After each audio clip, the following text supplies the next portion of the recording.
Hello friends, myself Rachna from JSR Tutor. So in this video we will be starting 12th economics first chapter, which is introduction to microeconomics and macroeconomics. This chapter will be for 7 marks in board examination. So let's get started. Let's recall, you have already studied in class 11th the meaning and definition of economics given by different economists. So 11th standard का अगर जिसने भी 11th standard किया होगा properly, उसको chapter था जिसमें economist, बहुत सारे इकोनॉमिस्ट ने अपने अपने डेफिनेशन दिए थे और इकोनॉमिक्स के मीनिंग्स भी बताए थे. ठीक है, तो 11th स्टैंडर्ड में ये ऑलरेडी एक्सप्लेन था कि ऐसा माइक्रो इकोनॉमिक्स और मैक्रो इकोनॉमिक्स क्या है. ठीक है, माइक्रो इकोनॉमिक्स का मीनिंग और मैक्रो इकोनॉमिक्स का मीनिंग दोनों ही एक्सप्लेन था 11th में. अभी 12th में वही चीज़ों को थोड़ा ब्रॉड कॉन्सेप्ट से देखा जाना है. ठीक है, सो यहाँ पे फर्स्ट हम लोग का इंट्रोडक्शन है. Micro economics and macro economics are the two main branches of modern economics. तो यहाँ पे देखो, ये बहुत इंपॉर्टेंट लाइन है, ये लाइन फिलिप्स के लिए आ सकता है. सो माइक्रो इकोनॉमिक्स और मैक्रो इकोनॉमिक्स, पहले दोनों का मैं मीनिंग बता दूँ. माइक्रो यहाँ पे आगे मीनिंग है बट मैं शॉर्ट में बता रही हूँ. माइक्रो मतलब छोटा, ठीक है, माइक्रो मतलब इंडिविजुअल, मैक्रो मतलब टोटल या लार्ज. ठीक है, आगे हम लोग क्लियरली अंडरस्टैंड करेंगे कि क्या मीनिंग है, बट अभी के लिए माइक्रो मतलब स्मॉल या इंडिविजुअल, मैक्रो मतलब लार्ज या टोटल.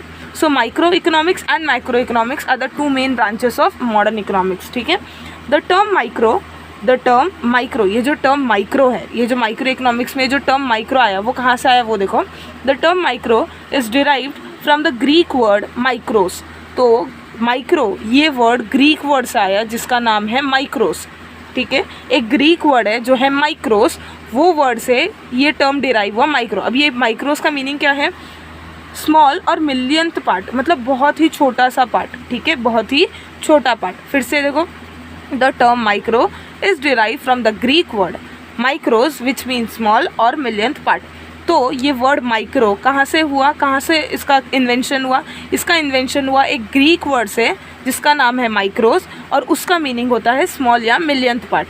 तो माइक्रो को ये देख के लिया गया है कि वो छोटा या मिलियंथ पार्ट, मतलब बहुत छोटे चीज़ों को डिनोट करे. ठीक है, सो माइक्रो का मीनिंग.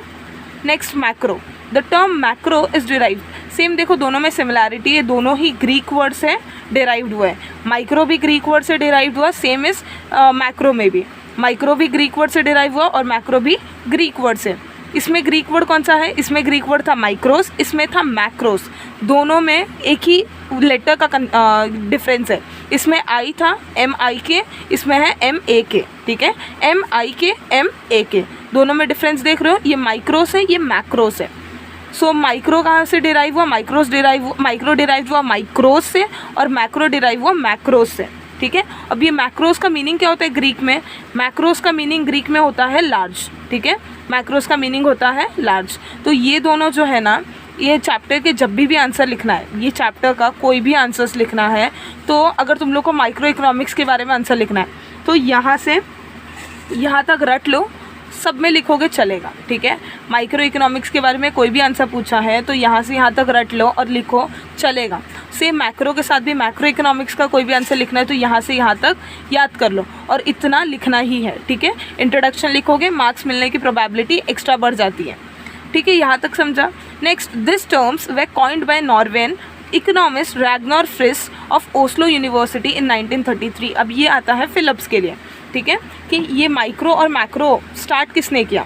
ठीक है, ये बहुत इंपॉर्टेंट रोल प्ले करता है कि ये जो माइक्रो और मैक्रो इकोनॉमिक्स का इन्वेंशन या पहले किसी ने स्टार्ट किया.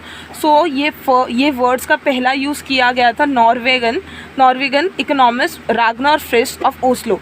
ठीक है, रैग्नर फ्रिस इन्होंने स्टार्ट किया था, ये थे ओस्लो यूनिवर्सिटी से, और इन्होंने ये वर्ड्स कब यूज़ किया था? 1933 में. ठीक है, next is main branch of economics. तो यहाँ पे सेम जो फर्स्ट लाइन में बोला था कि micro economics and macro economics are the two main branches of modern economics. तो यहाँ पे भी वही बोला है कि मेन ब्रांचेस ऑफ इकोनॉमिक्स क्या है. फर्स्ट है माइक्रो इकोनॉमिक्स और सेकेंड है macro economics. First is micro economics, second है मैक्रो इकोनॉमिक्स. अब तुम लोग के इकोनॉमिक्स के जो चैप्टर्स है 10th आई थिंक 11 चैप्टर्स है, तो 11 चैप्टर्स में से something 6 chapters, 5 to 6 chapter micro economics पे बेस्ड है. ठीक है, माइक्रो इकोनॉमिक्स मतलब इंडिविजुअल की स्टडी करेगा, और बाकी के 4 to 5 चैप्टर्स मैक्रो इकोनॉमिक्स पे बेस्ड है, मतलब नेशन का पूरा स्टडी करेगा. ठीक है, हम लोग देखेंगे वो सब भी, पहले अभी ये चैप्टर देख लेते हैं. सो यहाँ पे डू यू नो, ये इंपॉर्टेंट नहीं है, do you know, but just for reference, just for knowledge यहाँ पे रीड कर लो। यहाँ पे बहुत कम चांसेस होते कि इसमें से कुछ एग्जाम में आएगा, ठीक है। सो यहाँ पे किसके बारे में दिया है, मिस्टर नॉर्वेगन इकोनॉमिस्ट रैग्नर फ्रिश के बारे में दिया है, ठीक है। तो रैग्नर एनटन किटिल फ्रिश, इनका पूरा नाम, डेट ऑफ ईयर था ईयर ऑफ बर्थ था 1895 और ईयर ऑफ डेथ था 1973। अब ये कहाँ के थे, ये है Norwegian econometrician and economist, was a joint winner with Jan Tinbergen of the first Nobel prize for economist in 1969। तो इन्हें नोबेल प्राइज़ भी मिला था किसके लिए, इकोनॉमिक्स के लिए। कब मिला था, 1969 के लिए। मैं फिर से बता दूँ, ये इंपॉर्टेंट नहीं है, ठीक है। He was a pioneer of econometrics, the application of mathematical models and statistical techniques to economic data and theories. He coined many economic terms in an article on business cycle, ठीक है। तो इन्होंने बहुत सारे इकोनॉमिक टर्म्स का क्या किया, invention किया। जैसे कि माइक्रो और मैक्रो भी इन्होंने स्टार्ट किया, वैसे ही और बहुत सारे इकोनॉमिक टर्म्स है जो तुम लोग स्टडी करने वाले हो, उनको इन्होंने इन्वेंट किया या इन्होंने कॉइंड किया, मतलब इन्होंने स्टार्ट किया।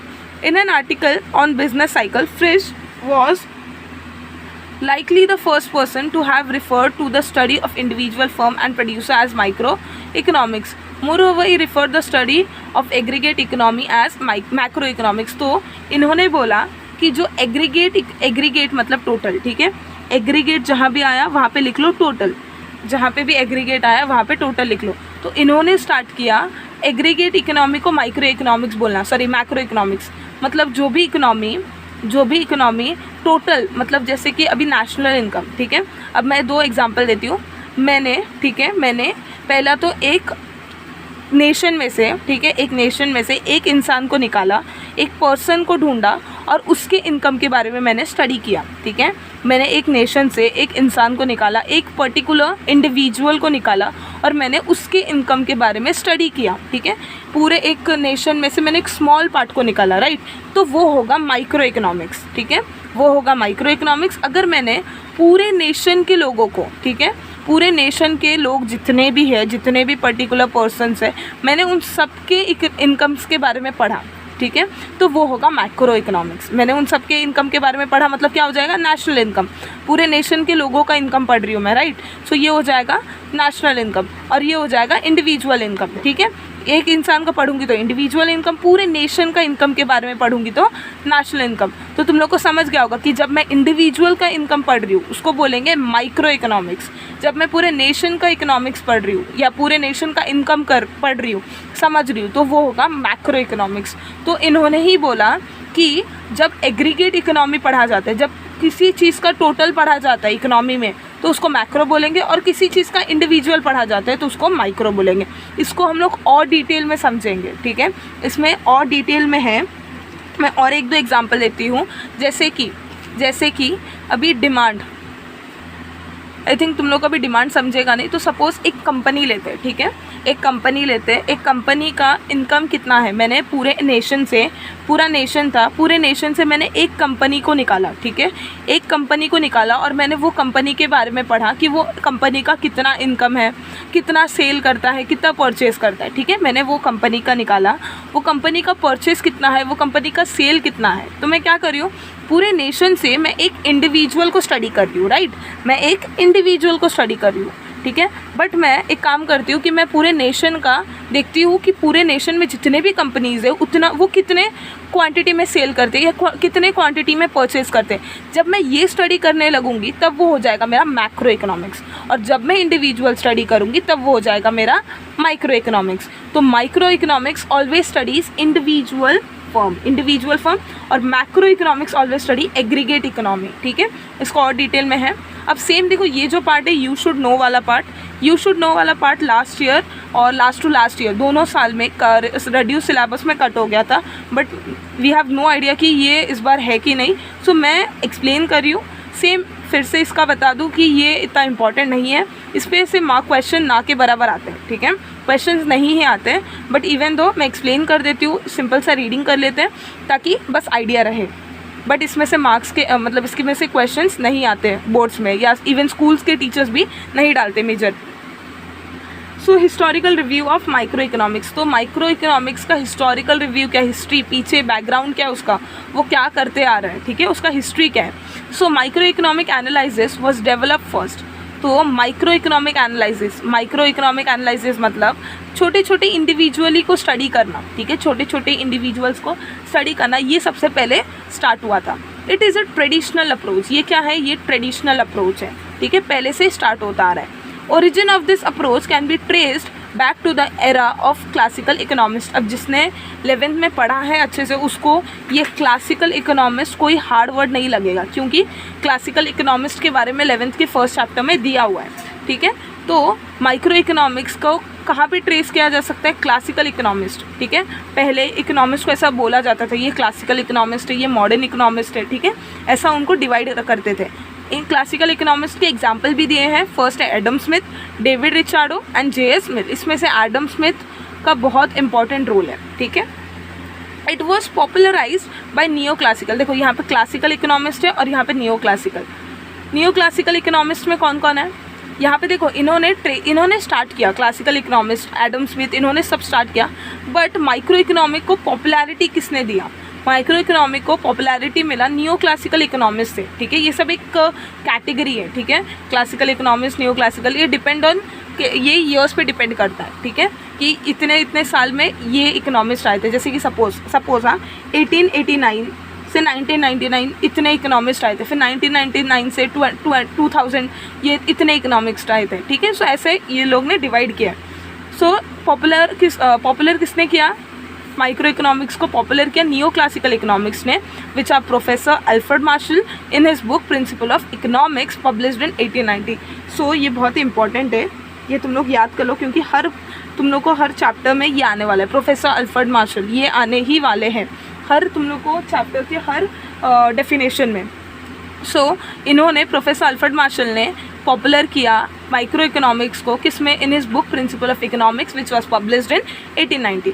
और भी अदर इकोनॉमिक्स थे which are professor Pigou, J.R. Hicks, professor Samuelson, Mrs John Robinson etcetera have also contributed to the development of micro economics, ठीक है. तो इन्होंने भी कंट्रीब्यूट किया था, बट मेजॉरिटी कंट्रीब्यूशन किसका था, मेजॉरिटी ऑफ कंट्रीब्यूशन था professor Alfred martial. Next is अभी माइक्रो इकोनॉमिक्स का हम लोग ने रिव्यू पढ़ा, हिस्टोरिकल रिव्यू क्या था, उसका हिस्ट्री कैसा था. अभी मैक्रो इकोनॉमिक्स को किसने स्टार्ट किया, उसका हिस्ट्री कैसा था, वो स्टडी करेंगे. सो historical review of macro economics. Macro economics did exist in the past before the evolution of micro economics. तो यहाँ पे बोला है कि मैक्रो इकोनॉमिक्स पास्ट में एग्जिस्ट कर रहा था, ठीक है, पास्ट में एग्जिस्ट करता था. और वो भी कब, माइक्रो इकोनॉमिक्स से पहले से, माइक्रो इकोनॉमिक्स के पहले से मैक्रो इकोनॉमिक्स एग्जिस्ट कर रहा था, ठीक है. But in the 16th and 17th century followers of mercantiles, a group of England merchants, ठीक है. यहाँ पे मर्सेंटिलिस्ट किसको बोला गया है, मर्सेंटिलिस्ट बोला गया है एक group of English merchant. English के मर्चेंट्स जो थे, इंग्लिश मर्चेंट्स, उनको मर्चेंटिलिस्ट बोला गया. So in the 16th and 17th century, 16th और 17th सेंचुरी में फॉलोअर्स ऑफ मर्सेंटिल जो फॉलोअर्स थे, ठीक है, उन्होंने advocated policies to the government which were based on macro approach, ठीक है. सो इन्होंने क्या किया, इन्होंने एडवोकेटेड पॉलिसी, इन्होंने गवर्नमेंट को बताया किसके बेस, मैक्रो अप्रोच के बेस पे पॉलिसीज बताए. In the 18th century physiocrats, French thinkers, physiocrats किसको बोला है, देखो फ्रेंच थिंकर्स, इन्होंने क्या किया, try to analyse the concept of national income. इन्होंने नेशनल इनकम, मैंने देखो पहले ही एग्जाम्पल दिए थे, इंडिविजुअल इनकम, ठीक है, एक पर्टिकुलर इंसान का इनकम और पूरे नेशन का इनकम. एक पर्टिकुलर इंसान का इनकम मतलब माइक्रो इकोनॉमिक्स, पूरे नेशन का इनकम मतलब वो नेशनल इनकम, मतलब वो क्या हो गया, मैक्रो इकोनॉमिक्स. सो इन्होंने क्या किया, इन्होंने नेशनल इनकम के कॉन्सेप्ट को एनालाइज किया, उसके बारे में स्टडी किया, ठीक है. किसके बारे में, नेशनल इनकम के कॉन्सेप्ट को और वेल्थ के कॉन्सेप्ट को. वेल्थ का कॉन्सेप्ट तुम लोग जिसने 11th प्रॉपरली पढ़ा है उसको समझा होगा वेल्थ, क्योंकि उसके बारे में पूरा डिटेल में है वेल्थ के बारे में, ठीक है. Even the classical economic theories of professor Adam Smith, professor Ricardo and professor J.S. Mill discuss the determination of national income and wealth. अभी क्लासिकल इकोनॉमिस्ट जो थे, ठीक है, क्लासिकल इकोनॉमिस्ट हम लोग ने पढ़ा था ना माइक्रो इकोनॉमिक्स में ऊपर, ठीक है, उन्होंने भी इंटरेस्ट दिखाया, ठीक है, और उन्होंने भी डिस्कस किया किसके बारे में, नेशनल इनकम और वेल्थ के बारे में. अब ये क्लासिकल इकोनॉमिस्ट में कौन कौन आए थे, एडम स्मिथ, प्रोफेसर रिचार्डो और J.S. Mill, professor J.S. Mill. But Their macroanalysis was combined with microanalysis. Thus, microanalysis ruled the world of economics till the Great Depression of 1930s. But इन्होंने क्या किया, इन्होंने ना माइक्रो एनालिसिस को, ठीक है, micro economics के माइक्रो एनालिसिस को ज़्यादा इंपॉर्टेंस दिया और उस पर ज़्यादा फोकस किया, ठीक है. सो माइक्रो एनालाइज कहीं ना कहीं दब गया था. सो इस वजह से माइक्रो एनालिसिस, माइक्रो इकोनॉमिक्स या माइक्रो एनालिसिस बहुत 1930s तक माइक्रो एनालिसिस को ही समझा जाता था. After the Great Depression, Lord John Maynard Keynes published his famous book The General Theory of Employment, Interest and Money in 1936.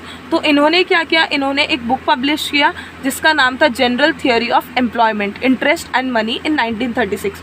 सो ये बुक में क्या था, ये बुक में माइक्रो इकोनॉमिक्स के रिलेटेड सारी जानकारियाँ थी, ठीक है. तो 1930s तक ऐसा समझो कि 1930s तक माइक्रो इकोनॉमिक रूल कर रहा था, माइक्रो इकोनॉमिक. बट 1930s के बाद जब ये बुक आई तब से मैक्रो इकोनॉमिक को भी रिकॉग्निशन मिलने लगा. Keynes use macro economics approach to analyze economic problem. तो कैनिस ने क्या किया, इकोनॉमिक प्रॉब्लम, जो इकोनॉमी में प्रॉब्लम्स आने लगे, ठीक है, उसके लिए उसने क्या यूज़ किया, उसने मैक्रो इकोनॉमिक्स का अप्रोच लिया, मतलब उसकी हेल्प ली. The credit for the development of macro economics approach goes to Lord Keynes. तो मैक्रो इकोनॉमिक का डेवलपमेंट के लिए क्रेडिट किसको जाता है, कि क्रेडिट जाता है लॉर्ड कैनिस को. Beside Keynes, Malthus, Wicksell, Walras, Irving Fisher are the other economists who have contributed to the development of macroeconomics. तो सिर्फ कैनिस नहीं थे, लॉर्ड कैनिस नहीं थे, उनके अलावा माल्थस थे, विक्सेल थे, वॉलरस थे, आयरविंग फिशर थे. ये सारे इकोनॉमिस्ट ने भी मैक्रो इकोनॉमिक्स के डेवलपमेंट में कंट्रीब्यूशन दिया था.